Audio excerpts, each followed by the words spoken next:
Bem-vindos ao nosso canal YouTube, hoje com uma edição especial de Desejo em Cena. Essa série do nosso canal que analisa filmes a partir das indicações de vocês, abordando um filme que gerou uma controvérsia, uma discussão ampla aí nas redes, produzido pela Netflix, chamado Bird Box. If you hear something in the woods, you tell me. If you hear something in the water, you tell me.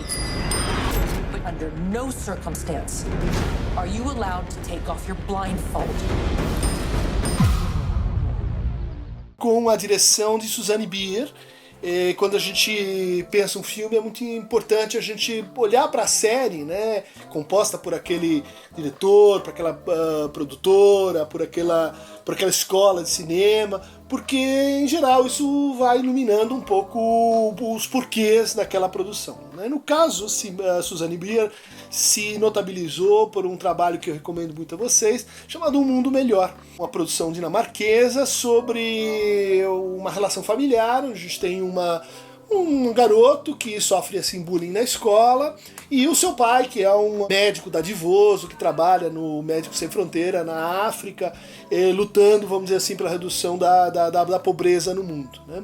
Então é uma discussão ali sobre como a bondade pode ser, assim, paradoxalmente causa de infortúnio. Então o garoto que apanha na escola, chega uma hora ele reage, como ele não sabe reagir, ele reage excessivamente, a gente se identifica com ele, a gente começa a perceber que o ideal, vamos dizer assim, de um mundo sem violência é um ideal que às vezes acaba gerando mais violência ainda. A mesma constatação a gente tem na cena em que o pai que trabalha na África começa a perceber que aquilo que ele faz é importante, tem boas intenções, mas está sendo instrumentalizado por toda a economia da guerra e das opressões que vamos dizer assim, comandam e se aproveitam, né, da boa vontade desse pai. A gente analisou esse trabalho dela nesse volume 3 da coleção Cinema e Psicanálise, Filmes que Curam, uma coleção que editei junto com a Ana Lucília Rodrigues e que composta então de 6 volumes, pela editora Universo, que eu recomendo a vocês se interessarem pela análise desse filme da Susanne Bier, Um Mundo Melhor. Mas vamos nos focar agora em Bird Box, né? Quer dizer, é um trabalho que de certa maneira continua a temática. A violência contra si, na forma de suicídio, que assedia as pessoas de forma epidêmica, não transmissível nem por um vírus, nem de forma patológica, como diz num dado momento a televisão, né? Mas que gera então uma epidemia em que as pessoas enxergam alguma coisa, elas veem alguma coisa e se tornam então agressivas com relação a si, cometem suicídios e portanto provocam uma violência. Oh my God, what the fuck is that? Fuck is what?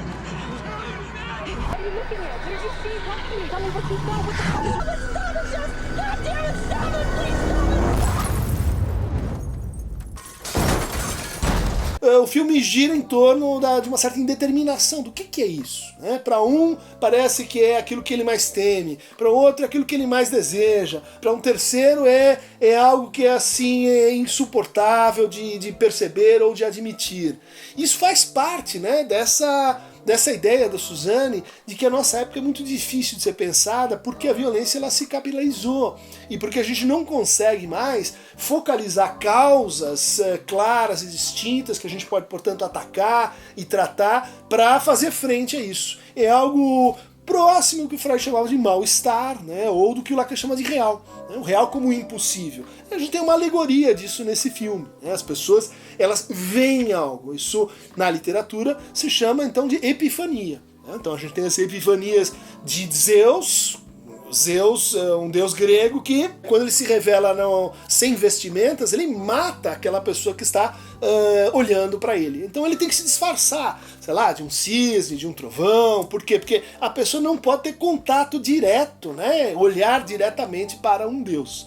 A gente tem uma versão mais contemporânea das epifanias, por exemplo, na literatura do James Joyce, na própria Clarice Lispector, né? O famoso conto sobre a barata, né? Que mostra Quer dizer, toda uma revelação, uma reorientação de mundo a partir de um encontro, né? Epifania é isso, é essa phainos em grego, né? Mostra-se algo que está além da capacidade simbólica de tramitação do sujeito. Portanto, essa é uma temática que tem essa leitura, vamos dizer assim, social e também clínica ou psicanalítica, né? E não é à toa que o Lacan vai dizer assim, o real é o impossível. No filme a gente tem um diálogo interessante entre esse real que não pode ser visto ou que tem um preço muito alto, né, se a gente tem contato com ele, e a verdade. A verdade é essa estrutura de ficção que dá entorno para o real, né? Muito interessante, porque as pessoas passam então a se vendar, né, a não olhar, a evitar assim, um encontro com isto, com esse it, né, para lembrar lá do Stephen King, né? Ou seja, elas passam a habitar um mundo cujo acesso à coisa é mediado por uma ficção, por uma história, por um contar, um falar, uma conjectura a respeito. De fato, um dos momentos chaves do filme é quando Tom, né, esse que junto com a Sandra Bullock conseguem escapar da cidade, vão para o campo, e ele está com duas crianças e justamente esse ato cultural fundamental de transmitir um futuro possível, ele está contando uma história e ela, Sandra Bullock, diz assim, não conta nenhuma história, não promete nada para eles, o futuro é tão incerto que não vale a pena instilá-los com algo que eles não vão poder ter, né? Então aí a gente tem essa verdade em estrutura de ficção, né, como falava o Lacan, sendo limitada, sendo coagida, né, em função das limitações impostas pela situação, né? Mas a trama recupera essa estratégia já mais ou menos clássica na filmografia de suspense e terror, né, de não mostrar o problema. Então isso acontece em Bruxa de Blair, uma espécie de mistura de documentário com ficção, justamente, olha aí, o real, né, e a verdade, onde, jovens que estão numa mata começam a ser predados por algo que a gente não vê. Que é, por sua vez, uma citação de Alien, o Oitavo Passageiro, onde os tripulantes de uma nave vão sendo comidos por um monstro que a gente não vê. Ou seja, qual que é a ideia? É muito mais angustiante, é muito mais terrível pra gente quando a gente se encontra com algo que não tem forma, que não tem imagem, que não tem nome, do que quando a gente localiza isso, então, num determinado formato, né? O filme dá sequência a essa série, ele usa ingredientes que a gente viu narrativos, né, na série Lost.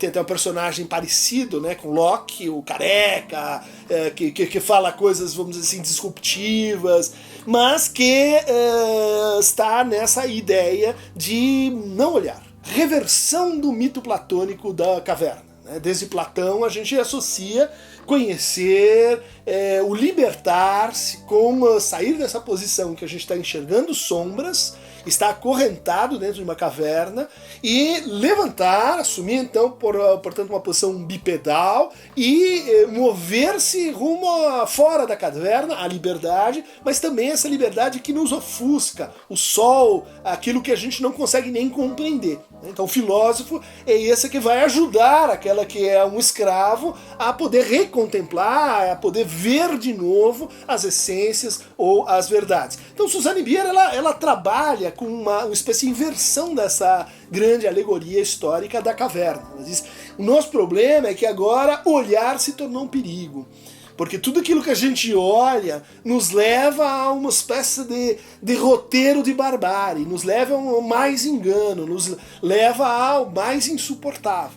Então a proteção, colocar à venda, é para conseguir enxergar de uma outra maneira. Enxergar para além dessa realidade que nos é assim imposta e que no fundo tem efeitos deletérios.